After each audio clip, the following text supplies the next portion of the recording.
Good afternoon my YouTube family, कैसे हैं आप सब। मैं भी ठीक हूँ। और अब समय हो गया है मेरी वीडियो अपलोड करने का। शॉर्ट्स वीडियो मैंने अपलोड कर दिए हैं, बताना देख के कैसा बना है। मैंने तो डाल दिया है अभी जल्दी जल्दी में, और अब मैं वीडियो बना रही हूँ। और क्योंकि छुट्टी का दिन है ना, सब घर पे होते हैं, तो 2-2 मिनट के बाद सबको कुछ ना कुछ काम निकलता रहता है, तो ज़्यादा बिजी हो जाते हैं हम लोगों की छुट्टी वाले दिन ज़्यादा बिजी हो जाते हैं। इसीलिए थोड़ा जल्दी जल्दी में वीडियो अपलोड किया है। बताना कैसा बना है, ज़रूर बताया कीजिए। और आज से पूर्णिमा, वैसे तो गुरु पूर्णिमा तक, जब तक गुरु नानक जयंती का दिन आता है तब तक कार्तिक स्नान चलता रहता है। उस दिन अंतिम दिन होगा, उस दिन लोग दान पुण्य करते हैं और उस दिन अंतिम स्नान का दिन होता है। लेकिन आज शाम से ना एकादशी प्रारंभ हो जाएगी। वैसे तो आज 10वीं तिथि है मानी जाती है, और कल से एकादशी मानी जाएगी। 5 एकादशी आती हैं, कहते हैं ना। इस 30 दिनों में, कार्तिक स्नान के या कार्तिक जो व्रत के 30 दिनों में, यदि हम लास्ट के जो 5 दिन होते हैं ना, उनमें एकादशी का व्रत करते हैं तो हमें पूरे मास के कार्तिक के व्रत का पुण्य मिलता है। और जो वर्ष में 26 एकादशी आती हैं उनका भी हमें फल मिलता है। इसलिए हमें, अगर सामर्थ्य है तो ज़रूर ये 5 एकादशी का व्रत हमें करना चाहिए। तो इसीलिए पूरा महीना ही भगवान विष्णु के निमित्त था। जितना भी किसी से हो सकता है, कोई भी नियम, तुलसी जी को दीपदान है, केले को दीपदान है, आंवले के वृक्ष को दीपदान है, या फिर जो पीपल का वृक्ष है उस पर दीपदान है। जहाँ भी, कहीं भी आप यदि मानते हैं पवित्र स्थान है, ईश्वर का देवालय है, या फिर हमारा मंदिर है, घर है, या भगवान की प्रतिमा है, किसी के भी समक्ष दिया जलाकर यदि हम एक बार भी ईश्वर का नाम लेते हैं ना, तो कहते हैं कि ईश्वर को वो भी स्वीकार होता है। बाकी हमारा सामर्थ्य है, हम जितनी भी देर वहाँ पर बैठ सकते हैं, वो भी उनकी मर्जी पर डिपेंड करता है कि भगवान हमसे करवाना चाहते हैं तो हम कर सकते हैं, अदरवाइज कोई नहीं कर सकता। तो एक नियम अवश्य ही लेना चाहिए। आप स्नान कर सकते हैं, कीजिए। ज़रूरी नहीं है कि ठंडे पानी से, लोग डर जाते हैं ये सुनकर कि ठंडे पानी से स्नान करना है, लेकिन ठंडे पानी से ज़रूरी नहीं होता। हम अपने शरीर की तासीर देखते हैं। यदि हमें सूट करता है ठंडे पानी से नहाना तो ठीक है, अदरवाइज हम गर्म पानी से भी, लेकिन ब्रह्म मुहूर्त में या सूर्योदय से पहले ही स्नान करने का विधान है। उस समय तारों की छांव में या फिर अंधेरे में, जब तक पूरी तरह से सनराइज़ नहीं होता, उजाला नहीं हो जाता दुनिया में, तभी हम स्नान करना होता है। क्योंकि कहते हैं ना, भगवान जलशाही होते हैं। विष्णु भगवान का इन दिनों में जल में वास होता है। और अगर साइंटिफिक इफेक्ट की बात करें तो जो चंद्रमा है इन दिनों में धरती के बहुत करीब होता है, तो जो जल है उसके अंदर चंद्रमा की सीधी किरणें उसमें जाती हैं डायरेक्ट। तो अगर हम नदियों के पानी से उस समय स्नान करते हैं तो हमारे हेल्थ को फ़ायदा मिलता है, बहुत ज़्यादा बेनिफिट होता है। और यदि हम नहीं जा सकते ना, तो किसी भी नदी का थोड़ा सा ही जल बकेट में डालकर अगर हम स्नान करते हैं तो उससे भी हमें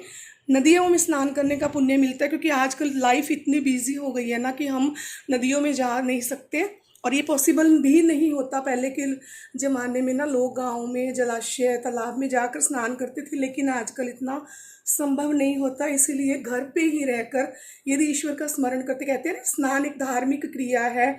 श्री कृष्ण ने इसीलिए गोपियों के वस्त्र चुराए थे, क्योंकि उन्होंने अपने वस्त्र बाहर जल से छोड़कर स्नान किया था। और प्रभु ने यही कहा था कि जल में भी देवता होते हैं, इसलिए हमें वस्त्र पहनकर स्नान करना चाहिए। निर्वस्त्र स्नान करना अपराध माना गया, क्योंकि हिंदू सनातन जो संस्कृति है, हमारी धर्म है, उसमें स्नान एक धार्मिक क्रिया मानी गई है।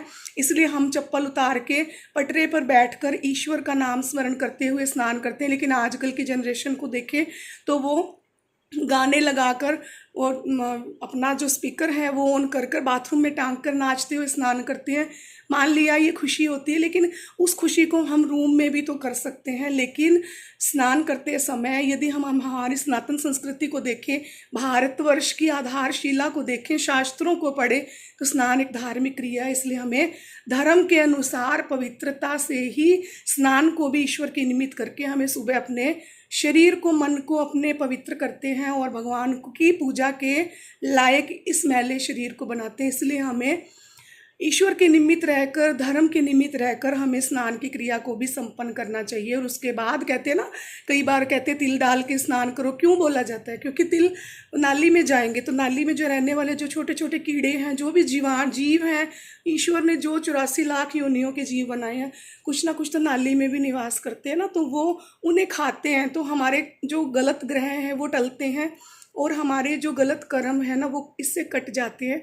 इसीलिए छोटी छोटी चीज़ों का जो हमारे पूर्वजों ने बनाई थी और हमें सिखाई है ना, उनका महत्व है। और धार्मिक से ज़्यादा साइंटिफिक इफ़ेक्ट है। जैसे मैंने बताया कि स्नान जो इन दिनों में कार्तिक स्नान का विधान है, क्यों बोला गया? क्योंकि वैसे कहते हैं धर्म होगा, विष्णु भगवान प्रसन्न होते हैं, उन्हीं का मंत्र है। वैसे तो हर दिन ईश्वर का ही है और रोज़ हम स्नान करते हैं, लेकिन इन दिनों में चंद्रमा धरती के बहुत करीब होता है और उसकी किरणें डायरेक्ट पानी में जाती हैं। तो जलाशयों, नदियों में स्नान करने से हमें हेल्थ मिलती है। इसीलिए हर चीज़ का साइंटिफिक इफेक्ट है। अगर एकादशी पे व्रत करने के लिए बोला जाता है तो इस दिन में, पर्टिकुलर इस दिन में कुछ ना कुछ साइंटिफिक इफेक्ट अवश्य है कि हमें अन्न हमारे शरीर में नहीं जा। आप कुछ भी खाइए, आप सिंगाड़े का हलवा खाइए, आप फ्रूट्स खाइए, ड्राई फ्रूट्स खाइए, कुछ भी खाइए, लेकिन अन्न हमें नहीं खाना चाहिए। तो अगर हमारी हेल्थ को अच्छा रखना चाहते हैं तो हम कुछ भी अपना कुछ भी लेकर हम अपने आपको स्वस्थ रख सकते हैं, लेकिन अनाज हमें ग्रहण नहीं करना चाहिए, चाहे हम व्रत करें या ना करें। तो हर चीज़ का साइंटिफिक इफेक्ट होता है। इसीलिए हमें उनको मानते हुए ही, अपनी संस्कृति को अपनाते हुए ही आगे बढ़ना चाहिए। और अब और क्या बोलूँ, बस जितना सा मुझे पता था मैंने बता दिया और अच्छा लगा मुझे बताकर। अच्छा लगे तो उसे अमल कीजिएगा। और शॉर्ट्स वीडियो अपलोड कर दी है, उसे देखकर बताइएगा कैसा बना है। और धीरे धीरे आपकी दुआएं हैं मेरे साथ। आप प्रेयर कीजिएगा, मेरी हेल्थ जल्दी से अच्छी हो जाए, मेरा गला ठीक हो जाए, ताकि मैं अपने मनपसंद गाने गा सकूं और वीडियो बना सकूं। Bye, thank you.